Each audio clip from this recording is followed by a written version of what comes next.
พ่อหวานข้าวหวานแล้วก็ให้ป้อนคาด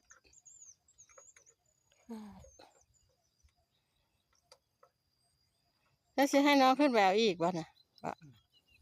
ไปอีกรอบแล้วไป คือเบาะน้ำมันดำมากบางทีแล้ว ไปอีกรอบ GDB กูมี อ๋อ น้ำมันดำเทสิคนน้ำอะไรเนี่ยมันคนน้ำเปล่าบ่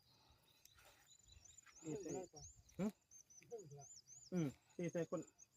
น้ำเปล่าลงมาก็ได้ดำขวดเดี๋ยวพอมาเยอะชิ้นนมมาที่เพื่อน ข้าวลงมาหวานน้องเอาข้าวลงมาหวาน กิ้ว ข้าวหวานอยู่ปอนจะรอคาด แต่รอน้ำมัน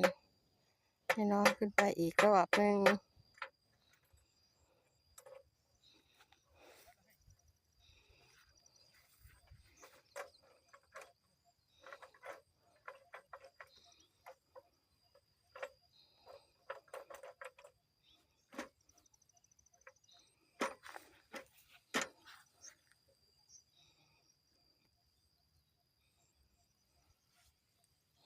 เอาอย่างก็ได้ปอนน้ำมันเครื่องบ่